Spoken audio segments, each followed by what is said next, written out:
ശാന്തി. ബാബു പറയുന്നു, മധുരമായ കുട്ടികളെ, ശ്രീമത്തിലൂടെ ഭാരതത്തെ സ്വർഗമാക്കുന്നതിൻ്റെ സേവനം ചെയ്യണം. ആദ്യം സ്വയം നിർവികാരിയാകണം, പിന്നെ മറ്റുള്ളവരോട് പറയണം. ചോദ്യം: നിങ്ങൾ മഹാവീരന്മാരായ കുട്ടികൾക്ക് ഏതൊരു കാര്യത്തെ കാര്യമാക്കേണ്ടതില്ല, കേവലം ഏതൊരു ചെക്കിംഗ് ചെയ്ത് സ്വയം സംരക്ഷിക്കേണ്ടതുണ്ട്? ഉത്തരം: അഥവാ ആരെങ്കിലും പവിത്രമാകുന്നതിൽ വിഘ്നമിടുന്നുവെങ്കിൽ നിങ്ങൾ അതിനെ കാര്യമാക്കേണ്ടതില്ല. കേവലം പരിശോധിക്കൂ, ഞാൻ മഹാവീരനാണോ? ഞാൻ എന്നെ തന്നെ ചതിക്കുന്നില്ലല്ലോ. പരിധിയില്ലാത്ത വൈരാഗ്യം ഉണ്ടായിരിക്കുന്നു. ഞാൻ തനിക്ക് സമ്മാനമാക്കി മാറ്റുന്നുണ്ടോ? എന്നിൽ ക്രോധം ഇല്ലല്ലോ. എന്താണോ മറ്റുള്ളവരോട് പറയുന്നത് അത് സ്വയവും ചെയ്യുന്നുണ്ടോ? ഗീതം: നിന്നെ നേടി ഞങ്ങൾ ലോകം നേടി. ഓം ശാന്തി. ഇതിൽ പറയേണ്ട കാര്യമല്ല, ഇത് മനസ്സിലാക്കേണ്ട കാര്യമാണ്. മധുരമായ ആത്മീയ കുട്ടികൾ മനസ്സിലാക്കുന്നു, നമ്മൾ വീണ്ടും ദേവതയായിക്കൊണ്ടിരിക്കുന്നു, സമ്പൂർണ്ണ നിർവികാരി ആയിക്കൊണ്ടിരിക്കുന്നു. ബാബ വന്ന് പറയുന്നു, കുട്ടികളെ, കാമത്തെ ജയിക്കൂ, അതായത് പവിത്രമാകൂ. കുട്ടികൾ ഗീതം കേട്ടു. ഇപ്പോൾ വീണ്ടും കുട്ടികൾക്ക് സ്മൃതി വന്നു. നമ്മൾ പരിധിയില്ലാത്ത ബാബയിൽ നിന്നും പരിധിയില്ലാത്ത സമ്പത്ത് നേടുന്നു. അത് ആർക്കും തട്ടിയെടുക്കുവാൻ സാധിക്കില്ല. അവിടെ തട്ടിയെടുക്കുന്ന ആരും ഉണ്ടായിരിക്കുന്നില്ല. അതിനെ പറയുന്നത് അദ്വൈത രാജ്യം എന്നാണ്. പിന്നെ രാവണ രാജ്യം വേറൊന്നായിരിക്കുന്നു. ഇപ്പോൾ നിങ്ങൾ മനസ്സിലാക്കിക്കൊണ്ടിരിക്കുന്നു. മനസ്സിലാക്കിച്ചു കൊടുക്കേണ്ടതും ഇങ്ങനെയാണ്. നമ്മൾ വീണ്ടും ഭാരതത്തെ ശ്രീമത്തിലൂടെ വൈസ്ലെസ് ആക്കിക്കൊണ്ടിരിക്കുന്നു. ഉയർന്നതിലും ഉയർന്ന ഭഗവാൻ എന്ന് എല്ലാവരും പറയും. ആ ഒന്നിനെയാണ് പിതാവ് എന്ന് പറയുന്നത്. അപ്പോൾ ഇതും മനസ്സിലാക്കിച്ചു കൊടുക്കണം, എഴുതുകയും വേണം. ഭാരതം സമ്പൂർണ്ണ നിർവികാരി സ്വർഗമായിരുന്നു. അത് ഇപ്പോൾ വികാരി നരകമായിരിക്കുന്നു. പിന്നെ നമ്മൾ ശ്രീമത്തിലൂടെ ഭാരതത്തെ സ്വർഗമാക്കിക്കൊണ്ടിരിക്കുന്നു. ബാബ എന്ത് പറഞ്ഞു തരുന്നുവോ അത് നോട്ട് ചെയ്ത് പിന്നെ അതിന്മേൽ വിചാരസാഗര മഥനം ചെയ്ത് എഴുതുന്നതിൽ സഹായിക്കണം. ഭാരതം തീർച്ചയായും സ്വർഗമായിരുന്നു എന്ന് മനുഷ്യർ മനസ്സിലാക്കും വിധം എന്തെല്ലാം എഴുതണം. രാവണന്റെ രാജ്യം ഉണ്ടായിരുന്നില്ല. കുട്ടികളുടെ ബുദ്ധിയിലുണ്ട്. ഇപ്പോൾ ഭാരതവാസികളായ നമ്മളെ ബാബ വൈസ്ലെസ് ആക്കുകയാണ്. ആദ്യം സ്വയം നോക്കണം, നമ്മൾ നിർവികാരിയായോ? ഈശ്വരനെ ഞാൻ ചതിക്കുന്നില്ലല്ലോ. ഈശ്വരൻ നമ്മെ കാണുന്നൊന്നുമില്ല എന്നല്ല. നിങ്ങളുടെ മുഖത്തിലൂടെ ഈ വാക്ക് വരിക സാധ്യമല്ല. നിങ്ങൾക്കറിയാം, പവിത്രമാക്കുന്നവൻ പതീത പാവനായ ഒരേ ഒരു ബാബയാണ്.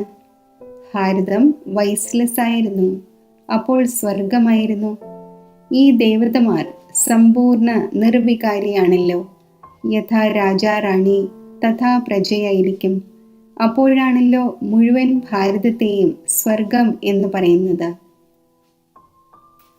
ഇപ്പോൾ നരകമാണ്.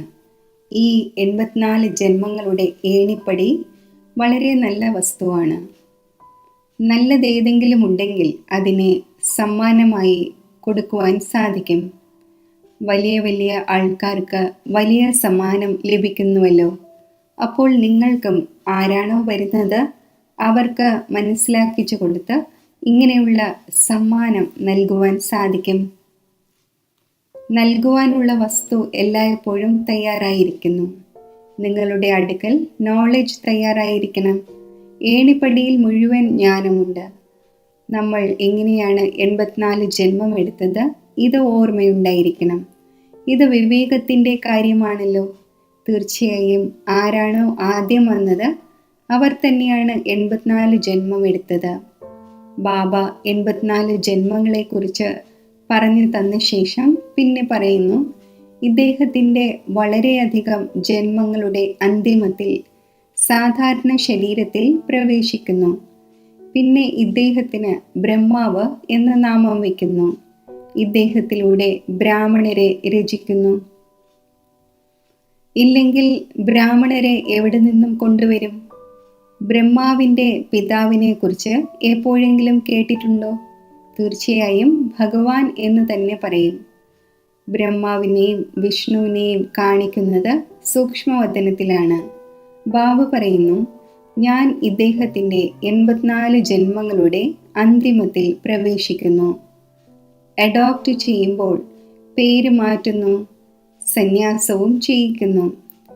സന്യാസിമാർ സന്യസിക്കുമ്പോൾ ഉടൻ മറന്നു പോകുന്നില്ല, ഓർമ്മ തീർച്ചയായും ഉണ്ടായിരിക്കുന്നു.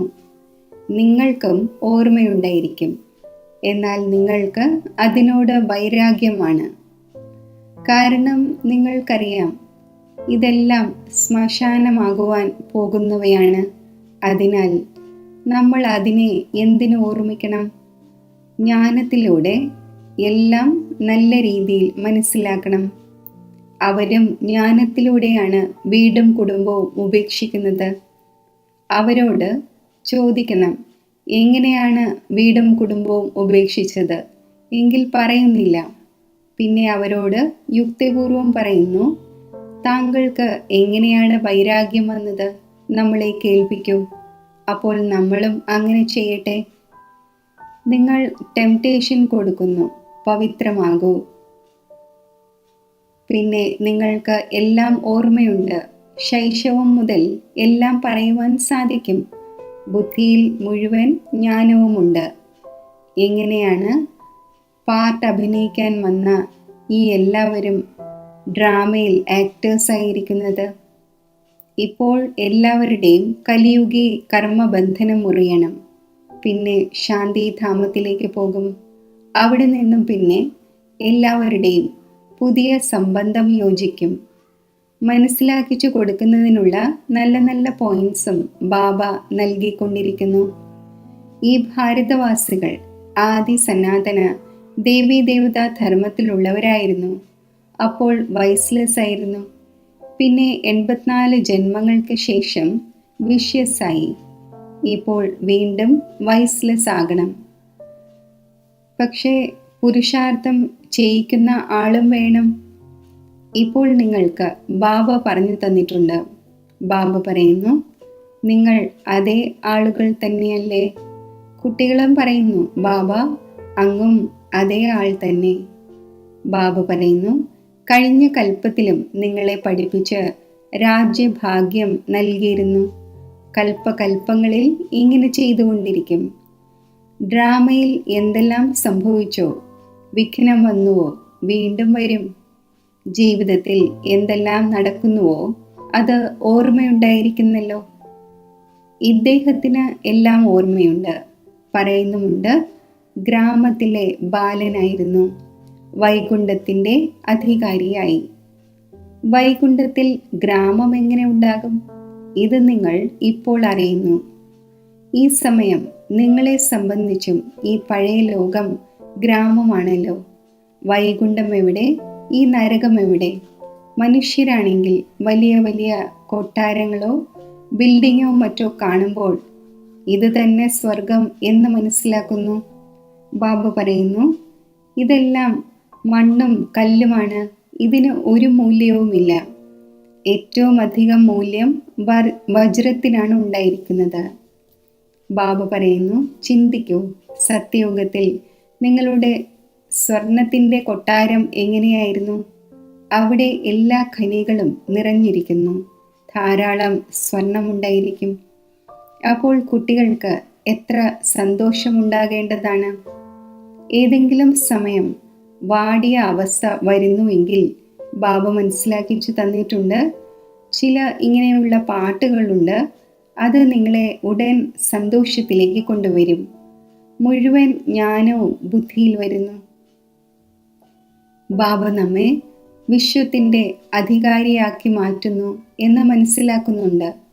അത് ഒരിക്കലും ആർക്കും തട്ടിയെടുക്കുവാൻ സാധിക്കില്ല. പകുതി കൽപ്പത്തേക്ക് നമ്മൾ സുഖധാമത്തിൻ്റെ അധികാരിയാകുന്നു. രാജാവിൻ്റെ പുത്രൻ മനസ്സിലാക്കുന്നു, ഞാൻ ഈ പരിധിയുള്ള രാജധാനിയുടെ അവകാശിയാണ്. നിങ്ങൾക്ക് എത്ര ലഹരി ഉണ്ടായിരിക്കേണ്ടതാണ്. നമ്മൾ പരിധിയില്ലാത്ത ബാബയുടെ അവകാശികളാണ്. ബാബ സ്വർഗം സ്ഥാപിക്കുന്നു. നമ്മൾ 21 ജന്മത്തേക്ക് അവകാശിയാകുന്നു. എത്ര സന്തോഷമുണ്ടായിരിക്കേണ്ടതാണ്. ആരുടെ അവകാശിയാകുന്നോ അവരെയും ഓർമ്മിക്കണം. ഓർമ്മിക്കാതെ അവകാശിയാകുവാൻ സാധിക്കില്ല. ഓർമ്മിക്കുകയാണെങ്കിൽ പവിത്രമാകും. അപ്പോഴേ അവകാശിയാകുവാൻ സാധിക്കൂ. നിങ്ങൾക്കറിയാം, ശ്രീമത്തിലൂടെ നമ്മൾ വിശ്വത്തിൻ്റെ അധികാരിയായ ഡബിൾ കിരീടധാരിയാകുന്നു. ഓരോ ജന്മങ്ങൾ തോറും നമ്മൾ രാജ്യം ഭരിക്കും. മനുഷ്യരുടെ ഭക്തിമാർഗത്തിലുള്ളത് വിനാശി ദാനപുണ്യമാണ്. നിങ്ങളുടേത് അവിനാശി ജ്ഞാനധനമാണ്. നിങ്ങൾക്ക് എത്ര വലിയ ലോട്ടറിയാണ് ലഭിക്കുന്നത്. കർമ്മമനുസരിച്ച് ഫലം ലഭിക്കുന്നുവല്ലോ. ആരെങ്കിലും വലിയ രാജാവിൻ്റെ പുത്രനാകുന്നു എങ്കിൽ വലിയ പരിധിയുള്ള ലോട്ടറി എന്ന് പറയും. സിംഗിൾ കിരീടമുള്ളവർക്ക് മുഴുവൻ വിശ്വത്തിൻ്റെ അധികാരിയാകുവാൻ സാധിക്കില്ല. ഡബിൾ കിരീടമുള്ള വിശ്വത്തിൻ്റെ അധികാരികൾ നിങ്ങളാണ് ആകുന്നത്. ആ സമയം മറ്റാരുടെയും രാജധാനിയേ ഇല്ല. പിന്നെ മറ്റു ധർമ്മങ്ങൾ പിന്നീടാണ് വരുന്നത്. അത് അഭിവൃദ്ധി നേടാത്തത് വരെയും ആദ്യമുണ്ടായിരുന്ന രാജാക്കന്മാർ വികാരിയായത് കാരണം അഭിപ്രായ വ്യത്യാസത്തിൽ വന്ന് തുണ്ടുതുണ്ടായി വേർപെടുത്തുന്നു. ആദ്യമാണെങ്കിൽ മുഴുവൻ വിശ്വത്തിലും ഒരേ ഒരു രാജ്യമായിരുന്നു.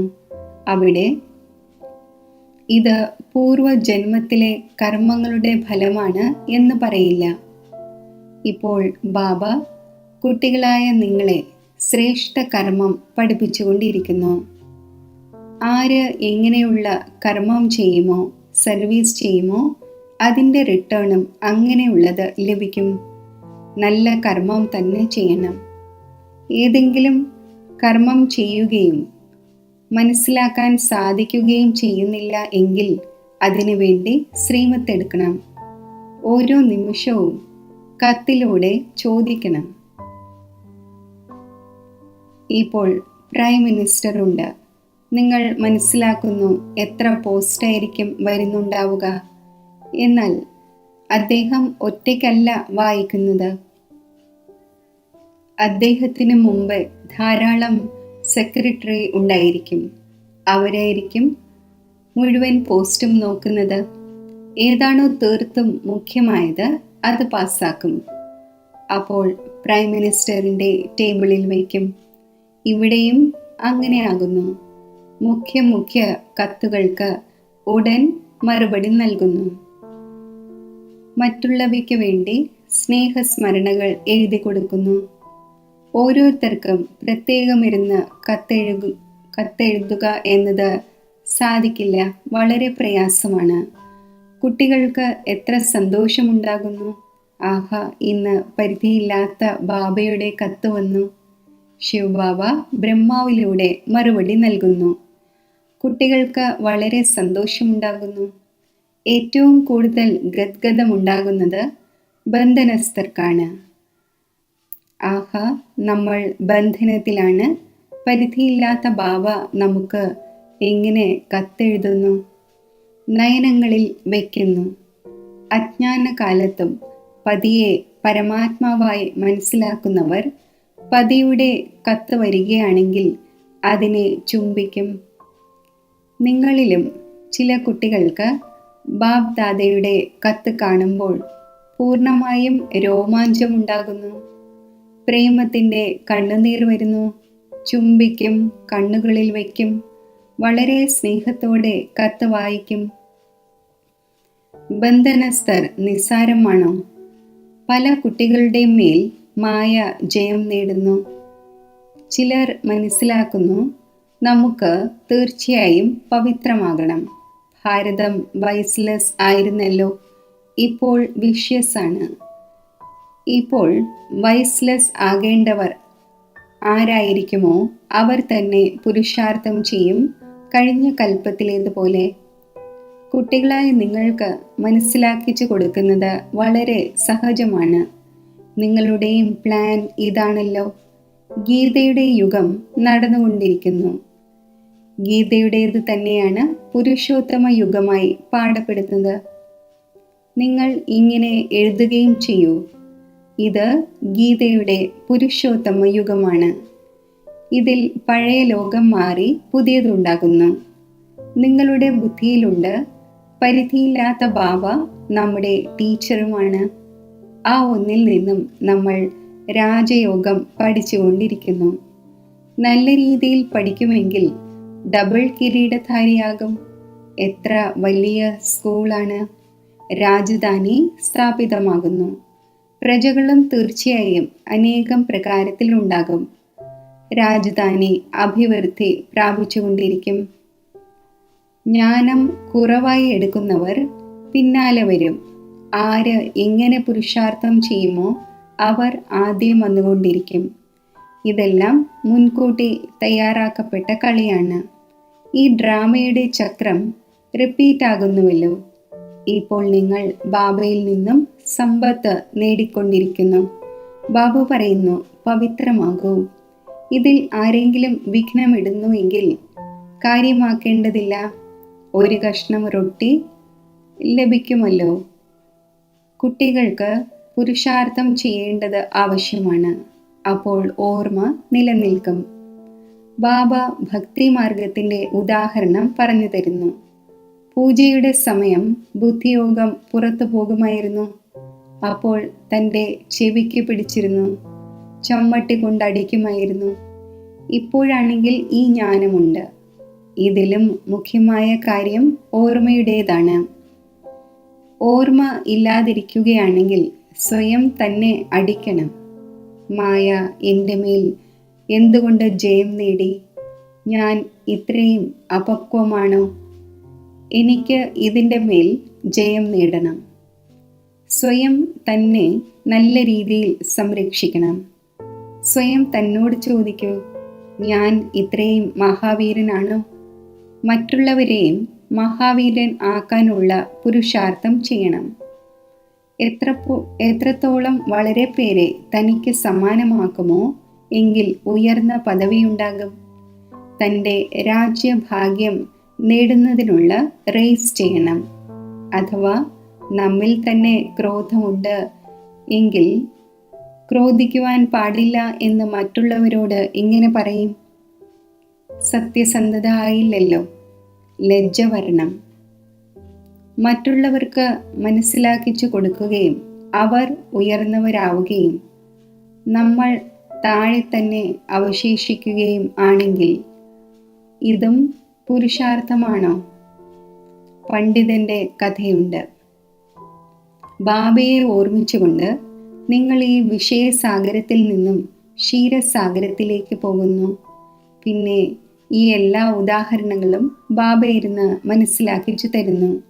അത് പിന്നെ ഭക്തി മാർഗത്തിൽ റിപ്പീറ്റ് ചെയ്യുന്നു. ഭ്രമരത്തിൻ്റെയും ഉദാഹരണമുണ്ട്. നിങ്ങൾ ബ്രാഹ്മണികളാണല്ലോ. BK.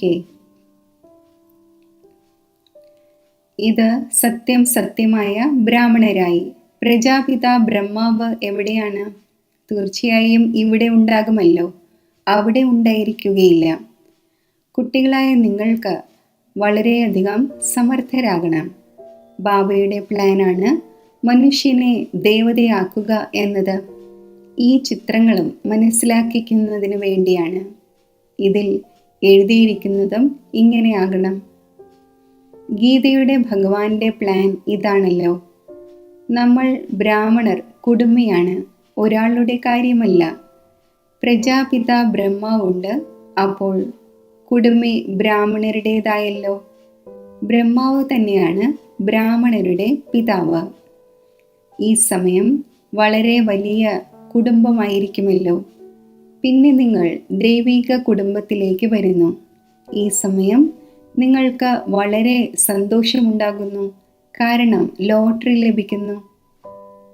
നിങ്ങൾക്ക് ധാരാളം നാമമുണ്ട്. വന്ദേ മാതരം, ശിവന്റെ ശക്തിസേന നിങ്ങളാണല്ലോ. അതെല്ലാം അസത്യമാണ്.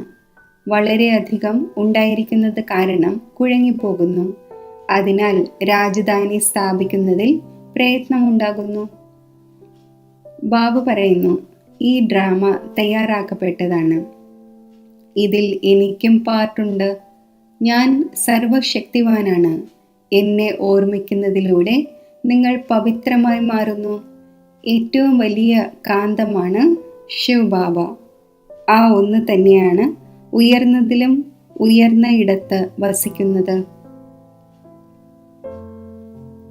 ശരി, മധുരമധുരമായ സിഖിലതെ കുട്ടികൾക്ക് മാതാവും പിതാവുമായ ബാബ്ദാദയുടെ സ്നേഹസ്മരണകൾ.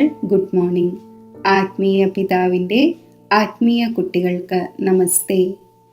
ധാരണയ്ക്കുള്ള മുഖ്യസാരം: സദാ ഈ ലഹരിയിലും സന്തോഷത്തിലും ഇരിക്കണം. നമ്മൾ 21 ജന്മത്തേക്ക് പരിധിയില്ലാത്ത ബാബയുടെ അവകാശി ആയിരിക്കുന്നു. ആരുടെ അവകാശിയായോ ആ ഒന്നിനെ ഓർമ്മിക്കുകയും വേണം. പവിത്രവും തീർച്ചയായും ആകണം. ബാബ ഏതൊരു ശ്രേഷ്ഠ കർമ്മം പഠിപ്പിച്ചുകൊണ്ടിരിക്കുന്നോ അതേ കർമ്മം ചെയ്യണം. ശ്രീമദ് എടുത്തുകൊണ്ടിരിക്കണം. വരദാനം: സ്ഥൂല ദേശത്തിൻ്റെയും ശരീരത്തിൻ്റെയും സ്മൃതിയിൽ നിന്നും ഉപരിയായി സൂക്ഷ്മ ദേശത്തിൻ്റെ വേഷധാരിയായി ഭവിക്കട്ടെ. ഏതുപോലെ ഇക്കാലത്തെ ലോകത്തിൽ എങ്ങനെയുള്ള കർത്തവ്യമാണോ അതേപോലെയുള്ള വേഷം ധാരണ ചെയ്യുന്നു. ഇതേപോലെ താങ്കളും ഏത് സമയം എങ്ങനെയുള്ള കർമ്മം ചെയ്യാൻ ആഗ്രഹിക്കുന്നുവോ അതേപോലെ വേഷം ധാരണ ചെയ്യൂ. ഇപ്പോൾ സാകാരി, ഇപ്പോൾ തന്നെ ആകാരി. ഇങ്ങനെ ബഹുരൂപിയായി മാറൂ. അപ്പോൾ സർവ സ്വരൂപങ്ങളുടെ സുഖങ്ങളുടെ അനുഭവം ചെയ്യുവാൻ സാധിക്കും. ഇത് തൻ്റെ തന്നെ സ്വരൂപമാണ്. മറ്റുള്ളവരുടെ വസ്ത്രം ഫിറ്റാകാം, അല്ലെങ്കിൽ ആകാതിരിക്കാം. എന്നാൽ തൻ്റെ വസ്ത്രം സഹജമായി തന്നെ ധരിക്കുവാൻ സാധിക്കും. അതിനാൽ ഈ വരദാനത്തെ പ്രാക്ടിക്കൽ അഭ്യാസത്തിൽ കൊണ്ടുവരൂ. അപ്പോൾ അവ്യക്ത കൂടിക്കാഴ്ചയുടെ വിചിത്ര അനുഭവം ചെയ്യുവാൻ സാധിക്കും. സ്ലോഗൻ: സർവരെയും ആദരിക്കുന്നവർക്ക് തന്നെയാണ് മാതൃക ആകുവാൻ സാധിക്കുന്നത്. ബഹുമാനം നൽകൂ, അപ്പോൾ ബഹുമാനം ലഭിക്കും. അവ്യക്ത സൂചന: സ്വയവും സർവരെ പ്രതിയും മനസ്സിലൂടെ യോഗത്തിൻ്റെ ശക്തികളുടെ പ്രയോഗം ചെയ്യൂ.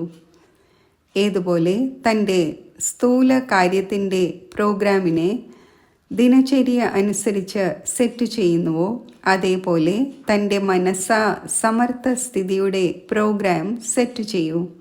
അപ്പോൾ ഒരിക്കലും അപ്സെറ്റ് ആവുകയില്ല.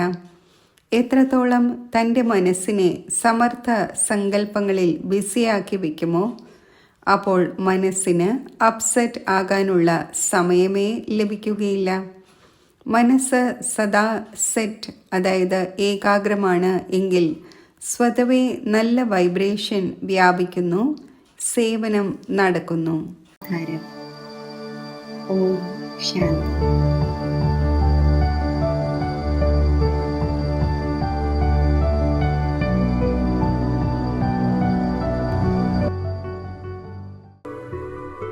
മനസ്സിൻ്റെ ഏകാഗ്രതയുടെ ശക്തിയിലൂടെ ഞാൻ ഈ ശബ്ദത്തിൻ്റെ ലോകത്തിൽ നിന്നും ഉപരി ആവുകയാണ്. അതിസൂക്ഷ്മ ജ്യോതിർബിന്ദു സ്വരൂപമായ ഞാൻ ആത്മാവ് ഒരു സെക്കൻഡിൽ ശബ്ദത്തിനുപരിയായ എൻ്റെ സ്വീറ്റ് സൈലൻസ് ഹോമിൽ എത്തിച്ചേരുകയാണ്. മധുരമായ നിശബ്ദത നിറഞ്ഞ, ശാന്തത നിറഞ്ഞ ഈ ലോകത്തിൽ ഞാൻ എൻ്റെ അനാദി സ്വരൂപത്തിൽ സ്ഥിതി ചെയ്യുകയാണ്.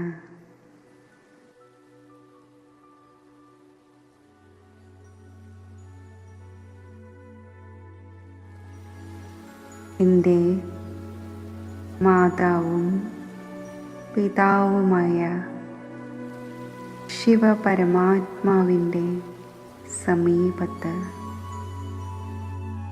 പരമാത്മാ ഛത്രഛായയിൽ ആ ദിവ്യ പ്രേമത്തിൻ്റെ പരിപാലനയിൽ അതീന്ദ്രിയ സുഖമയ സ്ഥിതിയിൽ ലയിച്ചിരിക്കുകയാണ്.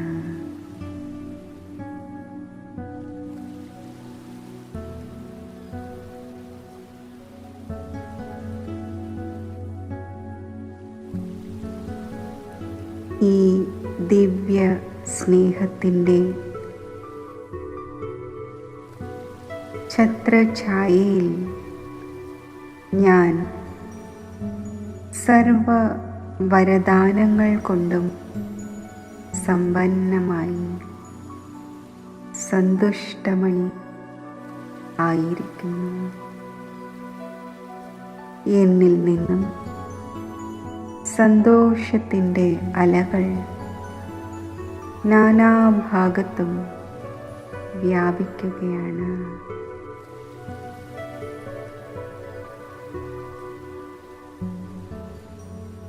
ശബ്ദത്തിൻ്റെ ലോകത്തിൽ പല പല ചിന്തകളാൽ, പല പല വിഘ്നങ്ങളാൽ പരവശരായ ആത്മാക്കളിൽ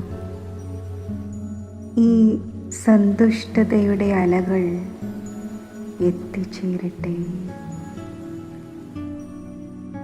പരിപാവനമായ ഈശ്വര സ്നേഹത്തിൻ്റെയും സന്തോഷത്തിൻ്റെയും ഈ കിരണങ്ങൾ അവരുടെ ആത്മാവിനെ സ്പർശിച്ച് അവരെയും സന്തുഷ്ടമണിയാക്കി മാറ്റട്ടെ.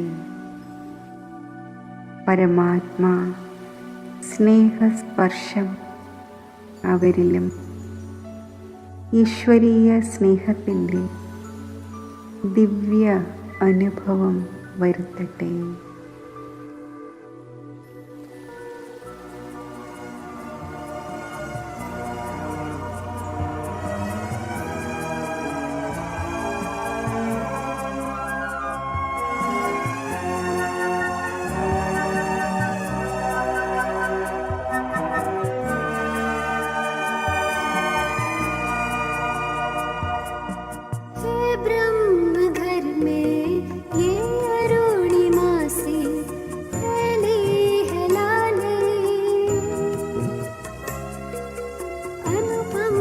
शाश्वत है शांति सुख की